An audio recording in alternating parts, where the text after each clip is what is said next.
Aquí estamos con Andrés Hatum, que, bueno, nos va a contar un poco cómo es que empezaste en esta carrera, porque siempre hablas mucho de las carreras y los trabajos. ¿Cómo empezaste con esta carrera del management? ¿Cómo estás, Andrés? ¿Cómo andás? Qué bueno verte, finalmente. Finalmente, la verdad, un placer poder conversar, tener esta entrevista, poder charlar sobre estos temas.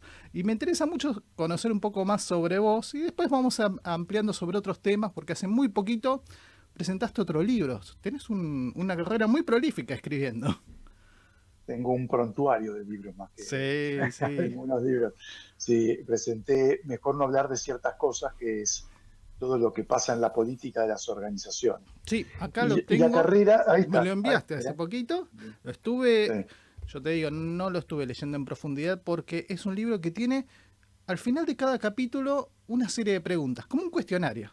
Muy del exacto. trabajo que haces en la facultad, en la universidad, que vas como haciendo preguntas, chequeando cómo van quedando esos conceptos. Este es un libro que escribiste junto a Eugenio Marchiori. Y uno Exacto. de los textos que dice es lo que nadie se atrevió a decir sobre la política en las organizaciones.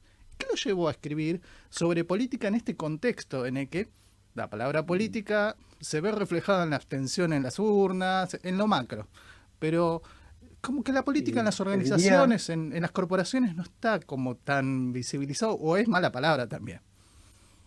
bueno, es un tabú, Ujú. ¿no? Y nos llevó a escribir la hipocresía. Todo en la mesa directiva no pasa nada y pasa todo, nadie dice nada, se van de ahí y se clavan con todos los cuchillos que puedan, ¿no? Entonces el libro tiene distintos capítulos de un modelo de política que es el poder, la cultura, la influencia, todas las cosas que pasan en las compañías y nadie habla, ¿no?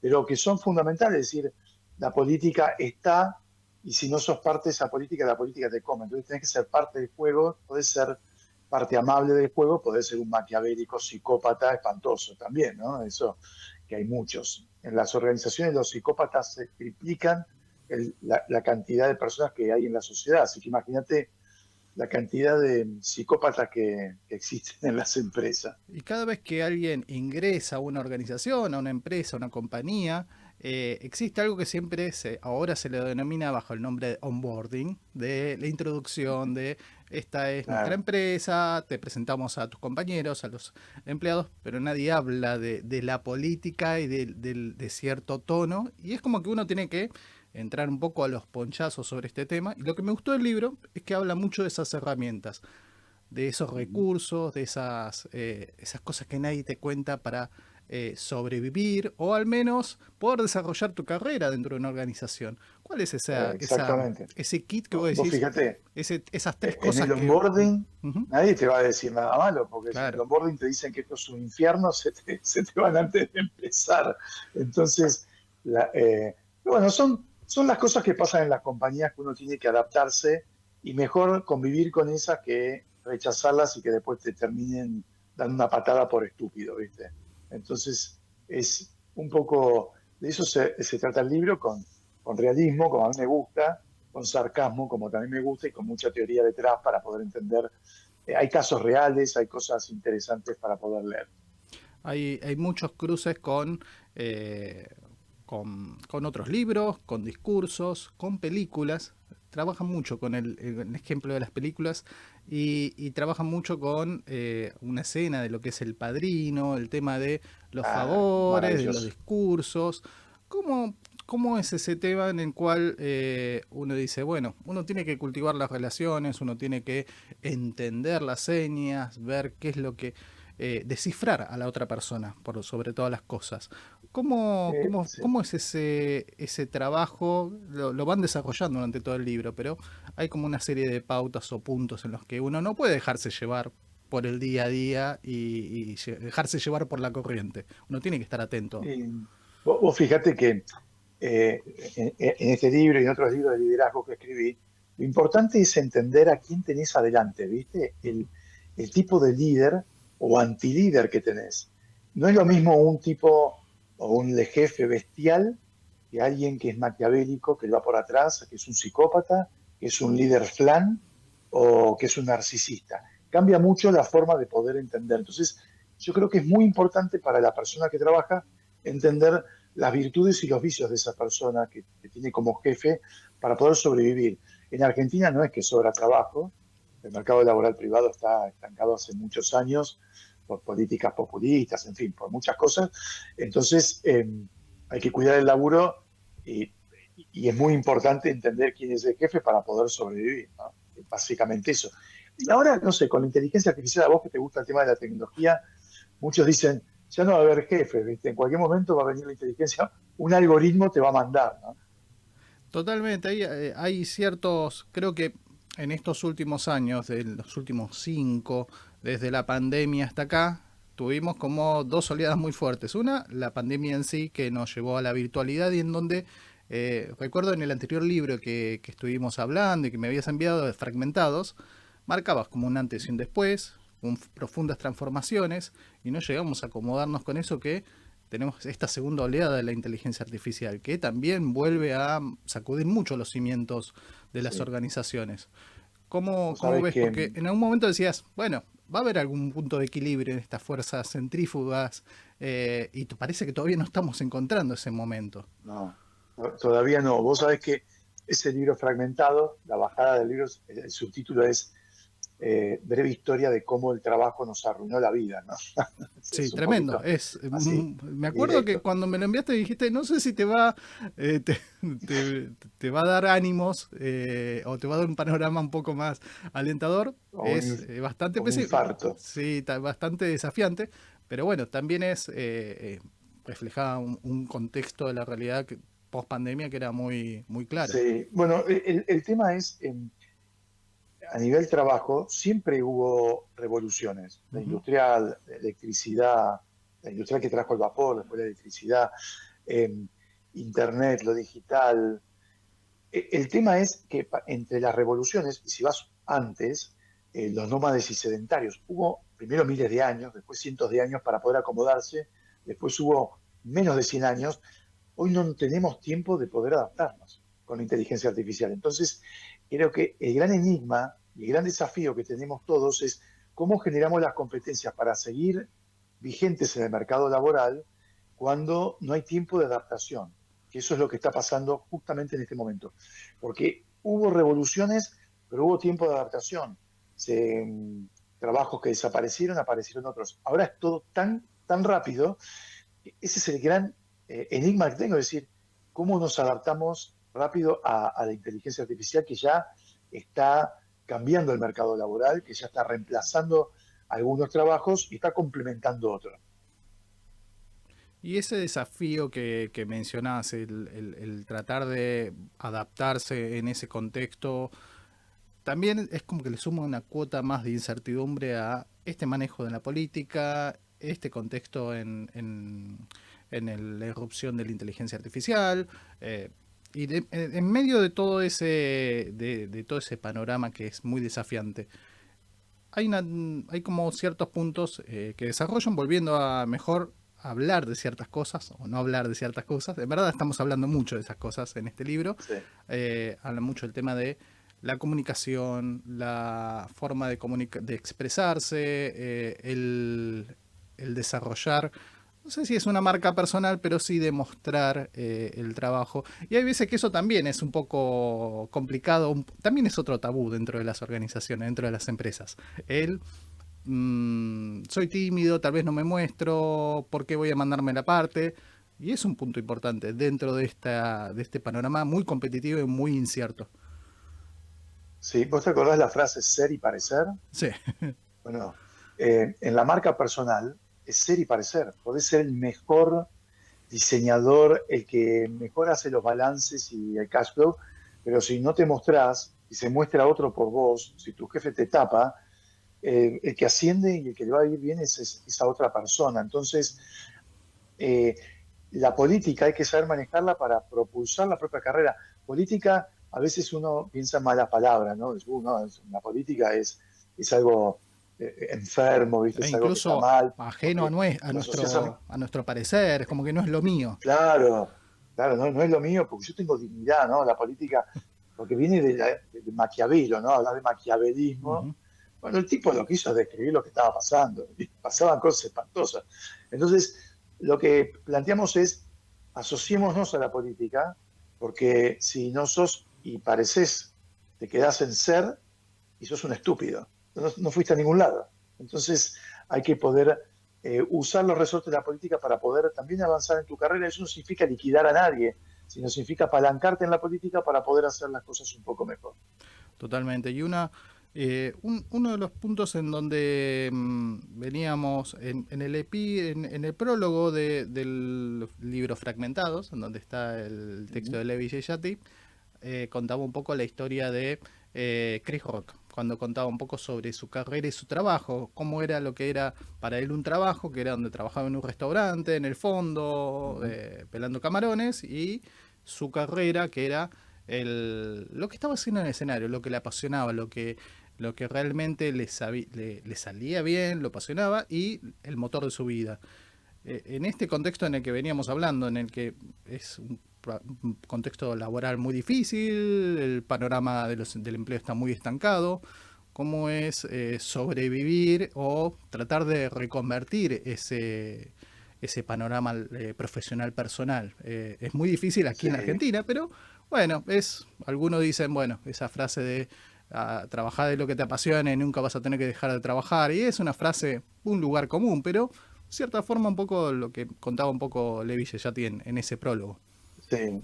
Es muy lindo ser Chris Rock y hacer lo que a uno le gusta, ¿no? Pero Ujú. la realidad del país es que la mayoría, mucha gente limpia los platos, lava los pisos y hace cosas que tal vez no tiene ganas de hacer y eso es un trabajo para poder hacer otras cosas. Eh, no tenemos que magnificar ni decir solamente voy a seguir mi vocación, porque lo más probable es que te lleves una pared por delante con una B de vocación, pumba, a miércoles. Eh, Uno tiene el trabajo que puede muchas veces. Lo que hay que hacer es trazar el camino para poder tener el trabajo que te gusta. Pero eso puede llevar tiempo. No todo el mundo nace con, quiero ser médico, me encanta abrir cadáveres, y no sé, para No, claro. ponerte un ejemplo, quiero, quiero ser investigador, criminólogo, no sé. No todas son pasiones de chicos que se llevan a carreras de grande. No hay un A camino veces lineal. no hay un camino lineal y hay profesiones, perdón, o carreras menos lineales. La vida corporativa, un chico de 5 años te dice, voy a ser general manager. No te van a decir CEO de una compañía. Vas a ver dotes de liderazgo en alguien más chico. Pero por eso es un camino que se va generando y la idea es ir ese camino donde lo que haces te guste, además de dejarte vivir. Pero lleva tiempo y no hay que glorificar esa vocación porque si no vamos a empezar a elegir carreras por vocación que después nos van a llevar a la frustración, ¿no? Eh, Totalmente. Eso también, eso para la gente más joven me parece.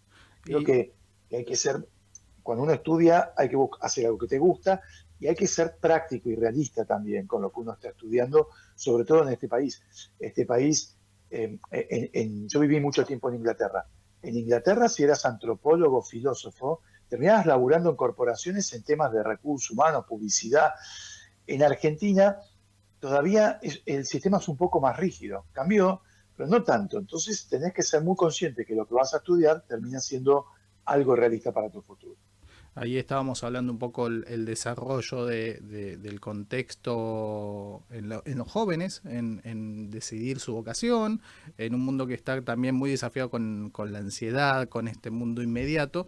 Y también yendo para el otro lado es el recorrido del que ya lleva un camino dentro de una organización, que ya va llevando una carrera y que llega a un punto en el que tiene un punto de quiebre o se está preguntando hacia dónde va su rumbo y empieza a tomar alguna de estas herramientas, algo del toolkit de, de la política, de cómo comunicarse, pero a su vez también enfrenta en, bueno, cómo reconvertir esa carrera, cómo hacer esos cambios, esas Bueno, transformaciones. Es un desafío es que también fundamental. Eso es es entre los fundamental. 40 y los 50, se habla de la generación plateada, silver, de que, bueno, no tienen una salida inmediata dentro del mercado laboral y por supuesto, como todo, Argentina. Además, Argentina, exactamente. Mira, eh, hay momentos, ¿viste? Antes la gente entraba en crisis a los 40. Ahora entra en crisis cada década. A los 20 tenés crisis, 30, 40, a los 90 si estás vivo y no tenés arteriosclerosis te das cuenta que las crisis anteriores eran estupideces. Ahora, eh, lo, lo- lo importante es generar como planteos cada tanto, decir, bueno, ¿dónde estoy en la carrera? ¿Cuál es el próximo paso o el próximo objetivo para poder trazar el camino? Eso que vos dijiste, trazar el camino es importante, pero para trazar un camino hay que tener objetivos. Si no tenés objetivos, no trazas nada. El camino te encuentra, pero te encuentra cualquier camino. Entonces, uno tiene que como ir visualizando ese tipo de cosas. Me parece que es fundamental. La reconversión, eh, yo te digo, alguien a partir de los 55 años en Argentina entra en zona de riesgo. Se te quedaste sin trabajo, volver a la vida, digamos, al empleo formal puede ser muy difícil, ¿sí? Entonces, es importante, y sobre todo con esto que decíamos de inteligencia artificial y cómo avanza todo, ¿qué competencias necesito ir desarrollando para que no me pase, o digamos que si tengo que cambiar, pueda hacerlo, ¿entendés? Primero eso. Segundo, ¿cuándo es el mejor momento para irme de este trabajo a otro trabajo? Porque a veces vegetás, porque ahí es cómodo, estoy acostumbrado, estoy hace 32 años ya, ¿y quién me va a tomar? Y está difícil. Un Entonces, cambio como, requiere asumir riesgos y muchas veces es muy, muy exactamente. difícil.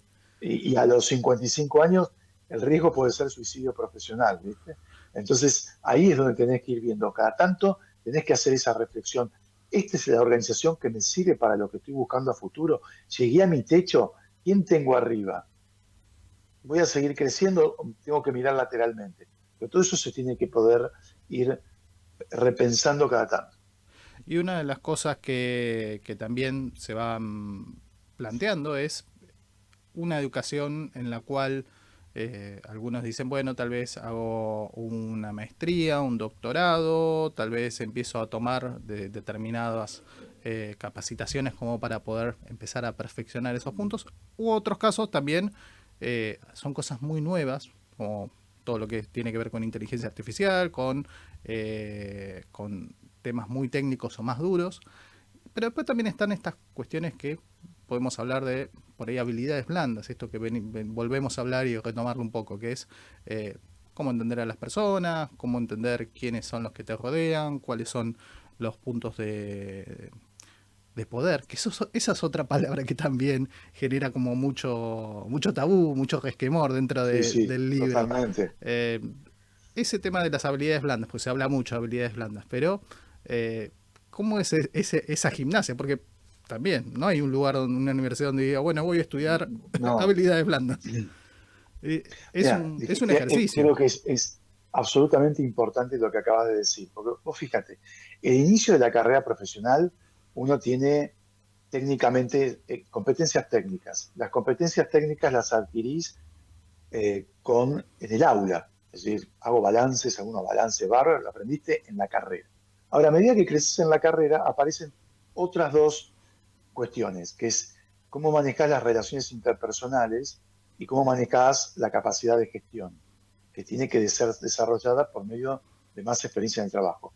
Las relaciones interpersonales dependen de la inteligencia emocional y la capacidad de gestión de la experiencia. Muchas carreras se quedan estancadas porque estas dos columnas no crecen. Pensás que todo pasa por lo técnico, pero la carrera directiva necesita eso que vos llamás habilidades blandas, perdón, es relaciones interpersonales, inteligencia emocional, capacidad de gestión, que lo tenés que ir desarrollando para que no se te estanque la carrera.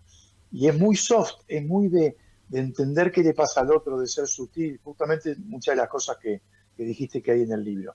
Eh, y cuanto más grande estás, esto es más relevante. ¿Sí? Eso es fundamental a medida que creces en la vida corporativa. Y un consejo, una recomendación en la cual uno pueda empezar a ejercitarlo y verlo, lectura, tal vez eh, algún hábito, alguna situación, no sé, supongo que en muchos de las clases que estás en las escuelas de negocio, en la escuela de negocio o en las capacitaciones, muchos te deben preguntar y decir, bueno, ¿qué tengo que hacer como para poder mejorar este relacionamiento o qué cosas tengo que soltar también como para poder estar en forma en este Yo punto. te diría, mira, eh, no ser una bestia, ¿no? Eh, a ver, la recomendación para un líder es no seas un animal, es sentido común. Y acá es escuchar más de lo que hablas, ser alguien que baja al piso 45 y facilita los procesos y la vida de los otros. Vos como líder sos un facilitador. Eso es una forma de empezar a entender qué le está pasando al otro, abrir la cabeza. Una reunión de desarrollo con un colaborador, bueno, tenemos media horita, vamos, y es el desarrollo del otro. Dale tiempo, escúchalo. El trabajo directivo es, la agenda de esa persona es estar con otros, entender a otros, para que el trabajo de otros sea mejor. Me contactó antes de ayer un alumno y Sí, me dice, profe, es CEO de una compañía, mire, me pasa esto. Em, yo veo que todos llegan al 80% de lo que tienen que hacer. Y me estaba comentando las deficiencias que tenía el equipo. Y digo, bueno, ¿cómo laburás con ellos? Bueno, yo les doy los objetivos, pero los voy siguiendo permanentemente. Hace micromanagement el tipo. sí, ¿Entendés? Entonces, marca, cuando haces marca micromanagement, jugador a jugador. claro, jugador, jugador. Entonces la gente, cuando vos haces micromanagement, dice, ah, bueno, listo, toda es tu decisión ahora. Porque vos querés ser micromanagement, decidí todo. Yo te voy a pedir permiso para absolutamente todo. Entonces, tenés que convivir con eso. Ser líder es tomar el riesgo de que el otro se equivoque, entender esa equivocación y enseñar a través de la equivocación. Y bueno, es eso. Entonces, es tener la cabeza más abierta, ser más empático, escuchar más de lo que hablar y ser facilitador. Bien, Y estoy. leer, lee Sí, cosas. ¿vos Lee, recomendás lee. sos, aparte de ser un prolífico escritor y autor de muchos artículos periodísticos, Sí, también sos un ávido lector, siempre recomendás en tus redes sociales. sí, en las columnas y en las redes. Y después de mejor no hablar de ciertas cosas, el libro que escribiste junto a Eugenio Marchiori, ¿cuál sería, qué nos podés contar del próximo adelanto? Si es que estás trabajando en algún próximo libro Te y voy a cuáles traer son... algo. A Espera, ver, mira, te a voy a ver. traer algo. Ahí está. Ahí voy, ¿eh? Sí, sí, Mira. sí, te esperamos. Em, libros que te recomiendo, libros que te recomiendo para gente que quiere desarrollar su vida profesional directiva. Sí. Primero, no seas un líder choto, hermano. El antilíder. Es un libro que escribí para poder entender cómo le puedes arruinar la vida a otro. Después, para las personas que recién, a ver si se puede ver esto un poquito mejor. Geo. No, no. No, SEO, SEO. SEO, Espera. SEO. Ah, The Ah, New SEO. ah. Sí. The New CEO. Es un libro muy bueno que yo recomiendo para la gente que tiene, que asume nuevos liderazgos, ¿viste? Entonces, decir, este es un libro sobre las lecciones de otros CEOs que se han equivocado fuerte, cómo empezar bien, cómo tener una buena performance y cómo evitar los errores más comunes de las personas que tienen que asumir funciones de responsabilidad. Hay muchos libros, hay mucha basura también dando vuelta. Yo trato de elegir siempre cuando recomiendo en La Nación y en las redes, decir, bueno, esto te puede llegar a servir, este es un libro que sirve, eh, y mirar tu faceta, no decir, ay, yo soy lindo, bueno, hice todo bien, vendo mucho. Podés ser un gran vendedor y un pésimo líder, ¿sí? Entonces, esa función nueva te va a llevar a tu incompetencia. Empezá a mirar tu lado oscuro. ¿Dónde le estoy pifiando? ¿Qué es lo que me sale más naturalmente? ¿Soy micromanagement? Em, ¿Trato mal a la gente? ¿No sé escuchar? Entonces, a partir de ese entendimiento vas a poder empezar a pulir esas competencias donde más duele. Así que bueno, mucho trabajo por hacer, pero a su vez también una Mucho. lectura muy interesante porque, bueno, como te decía, me llegó la semana pasada y dije, bueno, voy a leerlo el fin de semana, voy a sacar varias ideas, vamos a hacer varias preguntas, pero me encontré con, bueno, también preguntas, desafíos, como un cierre de cada capítulo, así que va a ser un material de lectura y un kit de herramientas muy importantes como para seguir. Mira, yo te digo, liderar es de las tareas más difíciles que una persona puede tener. Es decir, ser líder es una responsabilidad tan grande, porque es tan difícil, porque cuando tenés gente a cargo, cada persona es un propio mundo. Entonces, querés liderar, hacelo bien. Si no, dedícate a otra cosa. Totalmente. Muchísimas gracias, Andrés, por tu tiempo y por la charla que tuvimos. Así que mejor no hablar de ciertas cosas, mejor hablar de ciertas cosas. Este libro que escribiste junto con Eugenio Marchiori. Así que muchas gracias y un placer poder A conversar. vos, gracias por la invitación, un placer. Un abrazo.